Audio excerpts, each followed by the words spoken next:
دل توڑنا منع ہے، چوتھی قسط۔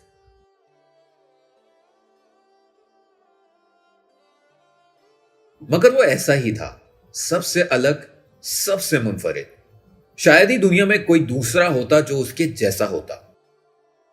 اسے پہلی نظر میں دیکھنے والے یہی سمجھتے کہ وہ نارمل انسان ہے، اور وہ نارمل ہی تھا، لیکن جانے کیوں وہ دوسروں کو نارمل نہیں لگتا تھا۔ کچھ لوگ اس کی انسانی ہمدردی کو انسانیت کہتے، تو کچھ کا خیال تھا کہ وہ اس دنیا کا ہے ہی نہیں۔ دکھنے میں وہ ایک خوبصورت نوجوان اور مسکرانے والا انسان تھا۔ جب مسکراتا تو اس کے گال میں ڈمپل پڑتے۔ وہ MBBS کا ایک ہونہار اسٹوڈنٹ تھا جس نے سیکنڈ آنا تو کبھی سیکھا ہی نہیں تھا۔ اس کے والدین نے اسے دل کیف نام دیا تھا۔ اس کا باپ اعظم حیدر تھا، اس لیے اس کا مکمل نام دل کیف اعظم بنتا تھا۔ اس کے بیسٹ فرینڈ اس کا پورا نام لینے کے بجائے اسے کیفے بلاتے تھے۔ کیف سے کیفے۔ بقول عمر، دل کیف اعظم اتنا لمبا نام ہے کہ لیتے لیتے ہی بندے کی آدھی نیند پوری ہو جائے۔ تمہارا اتنا لمبا نام یاد کرنے کی بجائے میں سیلیبس پر رٹا مار لوں، شاید فیوچر میں کچھ کام ہی بن جائے، عمر اکثر اس سے کہا کرتا تھا۔ وہ کالج اور کالج کے باہر کیفے مشہور تھا۔ بہت کم لوگ ہی اسے دل کیف کہتے تھے۔ اس کا رزلٹ ہمیشہ سے دل خوش کر دینے والا رہا، اور کچھ کا دل جلانے والا۔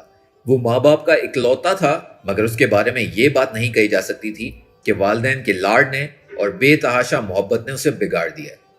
وہ بگڑا ہوا تو تھا ہی نہیں، ایک سلجھا ہوا، باشعور، بہت ہی پیارا، سب سے محبت کرنے والا، سب کا خیال رکھنے والا، اور اس کی رحم دلی کے قصے تو پورے کالج میں مشہور تھے اور پورے شہر میں سنائے جاتے تھے۔ اسے جانوروں، غریبوں اور مجبور لوگوں پر رحم آتا تھا۔ وہ برگر کھا رہا ہے، اس نے سامنے ایک کتا دیکھا جو اس کی طرف دیکھ رہا ہے، وہ آدھی برگر اسے دے دے گا۔ ایک غریب لڑکا جو فاسٹ فوڈ وغیرہ افورڈ نہیں کر سکتا، ان سے دوستی کرتا، ان کو مہنگے کھانے کھلاتا اور اپنے روم میں رکھتا۔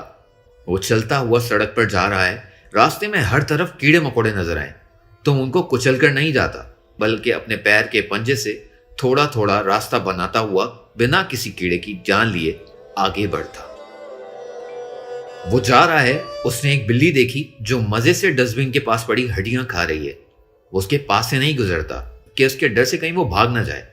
وہ خاموشی کے ساتھ اس سے دور دور بنا بلی کو دیکھے گزر جاتا۔ جانے کیسے ایک بار غلطی سے اس کی کار کے سامنے کتے کا بچہ آ گیا، اور بریک لگنے کی کوشش میں بھی اس کا ایک پاؤں زخمی ہو گیا، جس سے خون بہنے لگا۔ اس کا تو جیسے دل ہی ٹائر کے نیچے آ گیا تھا۔ یہ کیا ہو گیا تھا اس سے؟ وہ تو خواب میں بھی کسی کا دل نہیں دکھا سکتا تھا، اور یہاں وہ ایک کتے کا پاؤں زخمی کر چکا تھا۔ کار سے اتر کر کتے کے بچے کو ہاسپٹل لے آیا، اس کی ٹریٹمنٹ کرائی اور اسے گوشت لے کر کھانے کو دیا، اور واپسی اسی فٹ پاتھ پر چھوڑ آیا جہاں لوگ حیرت سے اسے دیکھتے رہے۔ دنیا میں انسان بہت ہوتے ہیں، انسانیت کسی کسی میں ہوتی ہے۔ نہ صرف وہ اس کا ٹریٹمنٹ کر چکا تھا، بلکہ وہیں پاس کھڑی اس کتے کی ماں سے ہاتھ جوڑ کر معافی بھی مانگا ہے کہ اس نے ایک ماں کا دل دکھایا۔ لوگوں کو اس کی کہانیاں سن کر حیرت ہوتی، مگر وہ ایسا ہی تھا، انسانیت سے بے پناہ محبت کرنے والا۔ چاہے کوئی اسے جتنا بھی منع کرتا، لیکن وہ لوگوں کی مدد کرنے پر خود کو مجبور پاتا۔ یہ فطرتاً تھا، کوئی اس کی عادت نہیں تھی جس سے وہ بدل سکتا۔ وہ مستقبل میں ایک ادارہ بنانے کا خواہش مند تھا جس میں وہ اپنے شہر کے تمام غربا، مجبور، معذور لوگوں کی مدد کے لیے ان کو ایک الگ پلیٹ فارم مہیا کرنا چاہتا تھا، اور یہ اس کی بہت بڑی خواہش تھی۔ اس کا ماننا تھا اپنے لیے بھی جینا کوئی زندگی ہے۔ جو انسانیت کا درد نہ سمجھ سکے تو کیا مقصد ایسی زندگی کا؟ وہ اپنی ذات کی وجہ سے کبھی کسی کو تکلیف نہیں دے سکتا تھا۔ دنیا میں ایسا کوئی نہیں تھا جو کہتا دل کیف اعظم نے ان کا دل دکھایا ہو۔ وہ تو اپنے خوابوں میں بھی لوگوں کی مدد کر رہا ہوتا تھا۔ اس نے خواب میں بھی کبھی کسی کا دل نہیں توڑا، جیسے وہ اپنے آپ سے عہد باندھ کر چکا تھا، دل توڑنا منع ہے۔ اور یہی وہ اکثر کہا کرتا تھا دوستوں کے سامنے، کبھی کسی کا دل نہ توڑو، دل توڑنا منع ہے۔ وہ عادتاً بھی یہی کہتا تھا۔ جیسے کوئی دوست اس کے ساتھ کھانے پر نہیں آنے کا کہہ رہا ہے تو وہ آگے سے ہنستے ہوئے کہتا، اگر تم میرے ساتھ نہیں آؤ گے تو میرا دل ٹوٹ جائے گا۔ اینڈ یو نو، میری ڈکشنری میں دل توڑنا منع ہے۔ اس کی امی صبح شام اس سے شادی کا کہتی، اور وہ ٹال دیتا۔ جانے ہر ماں کو بیٹے کی شادی کی اتنی جلدی کیوں ہوتی ہے، اور اس کی ماں کو اچانک یہ خیال کیسے آیا؟ وہ پچھلے چند دن سے اسی کام میں لگی ہوئی تھی۔ بڑی مشکل سے ان کو دل کیف کے لیے لڑکی ملی، لیکن وہ ان کی بات سن ہی نہیں رہا تھا۔ تم خود ہی تو کہتے ہو دل توڑنا منع ہے، اگر تم اس رشتے سے انکار کرو گے تو میرا دل ٹوٹ جائے گا۔ اس کی ماں نے اسی کا فارمولا اسی پر آزمایا اور وہ اپنی بات میں پھنس چکا تھا۔ ان کی باہوں میں ہاتھ ڈال کر اس نے بڑی مشکل سے حامی بھری۔ رئیسہ بیگم نے شکریہ ادا کیا، کسی طرح تو وہ ہاتھ آیا۔ روشنی کون تھی، کیا تھی، ماں اسے کہاں سے پکڑ لائی تھی، وہ کچھ نہیں جانتا تھا۔ اسے بس اتنا پتا تھا وہ اس کی منگیتر ہے، اور یہ بات بھی اسے یاد دلانی پڑتی تھی۔ اچھی بھلی وہ پرسکون زندگی گزار رہا تھا، لیکن یہ ماں کو نہ جانے بیٹھے بٹھائے کیا سوجا جو انہوں نے روشنی کو اس کے پیچھے لگا دیا۔ وہ اسے دل سے منگیتر تسلیم کرتا تھا یا نہیں، لیکن یہ رشتہ اس کی ماں نے جوڑا تھا، اور وہ ماں کی خواہش پر اس رشتے کو پیچھے لٹکائے گھوم رہا تھا۔ دنیا میں دو لوگ ہی ایسے تھے جو اس کی رحم دلی والی عادات سے خفا تھے، اس کی ماں اور روشنی۔ روشنی کو آئے دن اس سے پرابلم ہوتی۔ وہ ماڈرن آزاد خیال لڑکی تھی اور دل کیف کی مدد والی عادت سے اسے چڑ تھی۔ تم خود کو بدل لو، تم ہمیشہ چھوٹے لوگ جانوروں سے اتنی محبت کیوں کرتے ہو، تم اتنے حساس کیوں ہو، وہ ہمیشہ اس سے کہتی۔ اب وہ کیا جواب دیتا؟ احساس اس کے رگ رگ میں تھی، جسے وہ کبھی نکال کر پھینک نہیں سکتا تھا۔ روشنی کے ساتھ کہیں آؤٹنگ پر وہ گاڑی روک روک کر فٹ پاتھ پر بیٹھے لوگوں کو کھانا دیتا، اور وہ جو اس سے کسی رومانٹک ڈیٹ کی امید کیے بیٹھی تھی، اس کی بے وقت خدمت پر دل جلا کر رہ جاتی۔ کیف، تم میری آنکھوں میں دیکھو، تم کو کیا نظر آتا ہے؟ کیف نے غور سے اس کی آنکھوں میں دیکھا۔ کوئی کچرا ہوگا، نکال لو انگلی سے، اس نے بنا روشنی کی طرف دیکھے نہایت ہی سنجیدگی سے جواب دیا۔ اب ایسے بندے سے کیا رومانس کی امید کی جا سکتی تھی؟ وہ اسے کسی پارٹی میں بلاتی اور وہ اکثر لیٹ آتا، اور کبھی کبھی تو آتا بھی نہیں۔ اس کے پاس بتانے کے 100 بہانے تھے، فلاں غریب کی مدد کی، فلاں بوڑھی کو ہاسپٹل ڈراپ کیا، اور روشنی کو ان سب باتوں سے الرجی ہونے لگی تھی۔ اس کے پاس دنیا کے ہر مجبور انسان کے لیے وقت تھا، سوائے اس کے۔ کتنا لاپرواہ انسان تھا! ایسا انسان کیا شادی کے بعد کسی سے محبت کرے گا؟ کبھی کبھی تو وہ سنجیدگی سے دل کیف کے ساتھ منگنی توڑنے کا سوچتی، لیکن پھر اس کی پرکشش شخصیت اور اس کا ڈمپل اس کی آنکھوں کے سامنے آ جاتا، اور وہ اپنا فیصلہ بدل لیتی۔ ایک بار وہ اس کے ساتھ ڈنر پر جا رہی تھی، جانے کیوں ٹریفک جام میں پھنسی ایک بوڑھی آ گئی اور ہاتھ اوپر کر کے اس سے اللہ کے نام پہ پیسے مانگے۔ میرے بچے اور میں کل سے بھوکی ہوں، صاحب رحم کریں۔ کیف کو تو حسب روایت ترس آ گیا۔ نازک دل کا تھا، کیسے کسی کو مصیبت میں دیکھ سکتا تھا۔ بٹوا نکال کر سارے پیسے اس سے دے دیے، اور وہ اسے کن اکھیوں سے دیکھتی رہی۔ کتنا عجیب تھا، ایسے کسی کو بھی وہ پیسے دے دیا کرتا تھا۔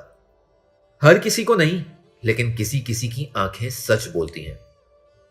وہ کتنے یقین سے کہتا تھا، اور وہ بس اسے دیکھتی رہ جاتی۔ اگر وہ بوڑھی عورت جھوٹ بول رہی ہو تو؟ روشنی نے پوچھا تھا، اور وہ مسکرایا۔ اگر وہ سچ بول رہی ہوتی اور میں اسے پیسے نہ دیتا، سچ میں اس کے بچے بھوکے ہوتے، تب کیا میں خود کو معاف کر سکتا تھا؟ جتنا عجیب وہ خود تھا، اس کے جوابات بھی اتنے ہی عجیب ہوتے تھے۔ لیکن بری بات یہ تھی وہ ڈنر بھی نہیں کر سکے، کیونکہ وہ سارے پیسے اس بوڑھی کو دے چکا تھا، اور ان کو گھر واپس لوٹنا پڑا۔ اور وہ گھر میں بلی لے کر آنے والا واقعہ، وہ تو کبھی نہیں بھول سکتی تھی۔ اس رات اس کی ماں نے گھر میں پارٹی رکھی تھی۔ ایسی مختلف پارٹیاں وہ ہر مہینے ارینج کرتی تھی، لیکن اس بار کی پارٹی دل کیف اور روشنی کے لیے تھی۔ وہ ان کے رشتے کو متعارف کروانا چاہتی تھی۔ جان پہچان والے سارے لوگ تھے، روشنی وہاں موجود تھی، لیکن دل کیف، وہ کہاں رہ گیا تھا؟ باہر بارش ہو رہی تھی، وہ اور روشنی بار بار دروازے کو دیکھ رہی تھی۔ 1 گھنٹے بعد جب وہ آیا بھی تو کیسے آیا؟ ہاتھ میں ایک بلی، سارا ٹی شرٹ کیچڑ سے بھرا، بھیگے ہوئے بال۔ یہ بیچاری باہر بارش میں بھیگ رہی تھی۔ میں اسے اندر لے آیا۔ کتنی معصومیت تھی اس کی آنکھوں میں۔ کون کہہ سکتا تھا وہ خاندانی رئیس اعظم خان کا بیٹا تھا؟ اس کی ماں تو سر اٹھانے کے قابل بھی نہیں رہی تھی۔ سب لوگ اس گھر کی ولی عہد کو دیکھ رہے تھے، جو ہاتھوں میں بلی لیے نارمل انداز میں مطمئن سا کھڑا تھا، جیسے کچھ ہوا ہی نہیں تھا۔ کیا کہنے اس کی بے نیازی کے۔ لیکن اس کی منگنی جس وجہ سے ٹوٹی وہ ایک الگ کہانی ہے۔ روشنی کتنے مہینوں سے اپنی برتھ ڈے کے انتظار میں تھی اور اٹھتے بیٹھتے اسے بتا بھی رہی تھی کہ فلاں تاریخ کو میرا برتھ ڈے ہے۔ اسے ڈر تھا کہیں وہ بھول نہ جائے اور وہ یاد رکھتا، ایسا تو ممکن ہی نہیں تھا۔ اسے بھلا کب روشنی کی برتھ ڈے میں دلچسپی تھی۔ خیر برتھ ڈے کا دن آ گیا، گھر میں پارٹی تھی، روشنی کی سبھی سہیلیاں وہاں موجود تھیں، رشتے دار بھی تھے، اور روشنی نے آج صبح سے ہی اسے بتا دیا تھا کہ اگر اسے کوئی ضروری کام ہے تو وہ نمٹا لے، لیکن شام کی پارٹی میں اسے ہر صورت موجود ہونا ہے۔ اس نے سارے کام بھی نمٹائے اور پارٹی میں بھی موجود تھا، مگر کیوں؟ روشنی نے اسے کیک لانے بھیجا تھا، جس کا آرڈر وہ کل شام سے ہی دے چکی تھی۔ کیک لیے وہ گاڑی میں آ رہا تھا کہ ایک عورت اپنی بیٹی کو لیے اس کے سامنے آئی۔ ایسے غریب لوگوں کو دیکھ کر وہ ہمیشہ گاڑی روک دیا کرتا تھا۔ میں بھوکی ہوں بھائی، میری بچی نے بھی کچھ نہیں کھایا، بھلے آپ ہمیں پیسے نہ دیں لیکن کچھ کھلا دیں، اللہ آپ کا بہت بھلا کرے گا۔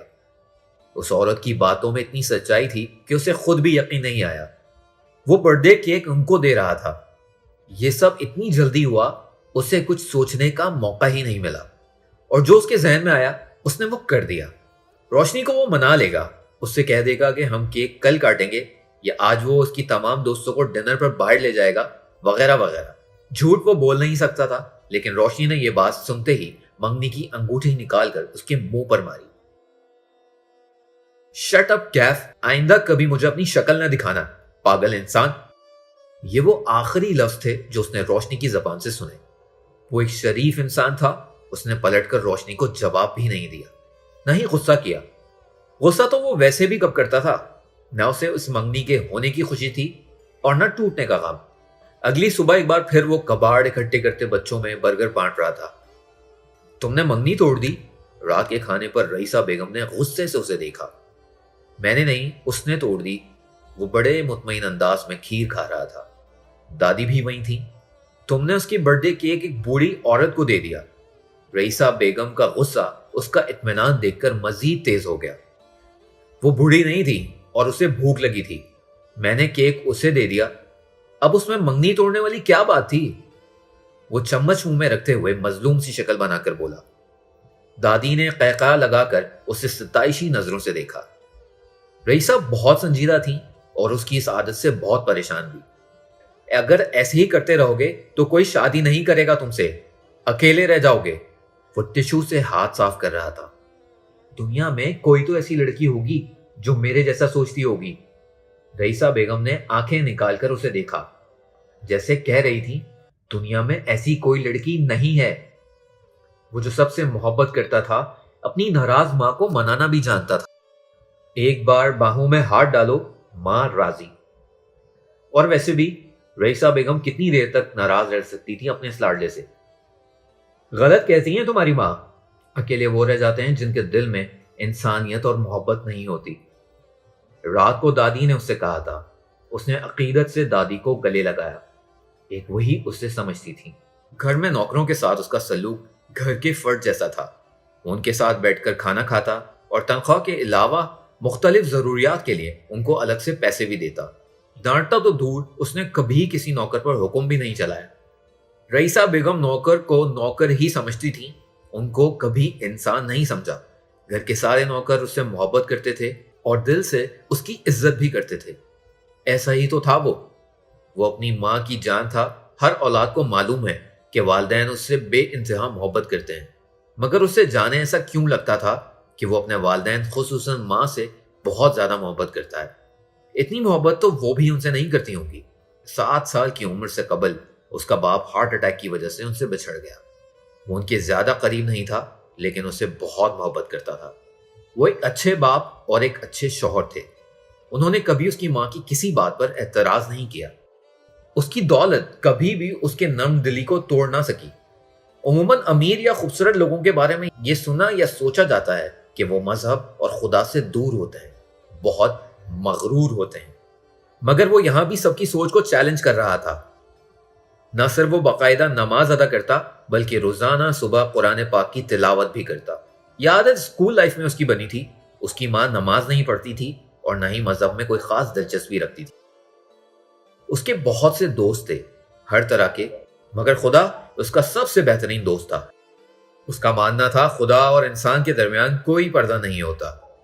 جو باتیں انسان نہیں سمجھ سکتے وہ خدا ضرور سمجھے گا. اپنے دل کی ہر بات وہ خدا سے شیئر کرتا. صبح سے شام تک خدا اس کے ساتھ تھا. راستے میں چلتے ہوئے ذرا ٹریفک جام ہوئی تو اس نے چپکے سے آسمان کی طرف دیکھا. خدا کبھی اوپر اٹھے ہاتھ خالی نہیں بھیجتا. یہی ماننا تھا اس کا، مگر اس کی خوشی کی انتہا نہیں رہتی. جب اس کی دعائیں قبول بھی ہو جاتی، ایسے چھوٹے چھوٹے کام کرتے ہوئے وہ ہمیشہ خدا کو یاد کرتا.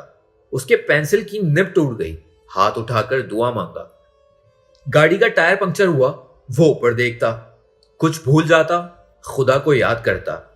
خدا اس کا بیسٹ فرینڈ جیسا تھا. وہ اوپر دیکھ کر باتیں کرنے لگتا، اسے اپنے مسائل بتاتا.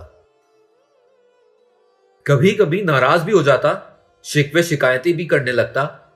اسے اللہ تعالیٰ کے 99 نام یاد تھے. جب وہ بچپن میں قرآن پاک پڑھنے جاتا تھا قاری صاحب کے پاس، تبھی قرآن پاک کی جلد پر لکھے ہوئے ناموں میں سے 10 نام روزانہ یاد کرتا تھا. اب تو اسے 10-12 سال ہو گئے. وہ نام ذہن میں بیٹھ گئے. سب کچھ بھول گیا، ہر شے دھندلا گئی، مگر وہ 99 نام نہیں بھولا. مکمل نام یاد کرنے کے بعد وہ بے حد خوش تھا. اسے یاد تھا اس دن اس نے مٹھائی کا ایک ڈبہ بھی بانٹا تھا. وہ نام بھول نہ جائے اس لیے روزانہ صبح اٹھ کر وہ 99 نام پڑھتا تھا، اور رات کو سونے سے پہلے بھی ایک بار سارے نام دہراتا تھا. وہ نام ذہن میں نقش ہو گئے، پتھر پر لکیر جیسے. شروع میں ایسا وہ صرف نام ذہن میں محفوظ کرنے کے لیے کرتا تھا. بعد میں یہ عادت بن گئی. ہر عادت چھوٹ گئی، مگر یہ نہیں. آج 12 سال بعد وہ بڑے فخر سے کہہ سکتا تھا اسے اپنی زندگی کا ایک ایسا دن بھی یاد نہیں جب اس نے اپنی صبح کا آغاز اللہ تعالیٰ کے 99 نام سے نہ کیا ہو، یا رات کو سونے سے پہلے اس نے اللہ تعالیٰ کے نام نہ دہرائے ہوں. دوستوں کے سامنے اس نے کبھی خود کو شو نہیں کیا. مذہب کو لے کر ہر کسی کی سوچ الگ ہوتی ہے. جانے کون تنگ نظر یا پرانے خیالات یا پھر مولوی صاحب کہہ کر اس کا مذاق اڑائے. وہ کہتا تھا زندگی صرف محبت کے لیے، یہاں نفرت کی بالکل جگہ نہیں ہے.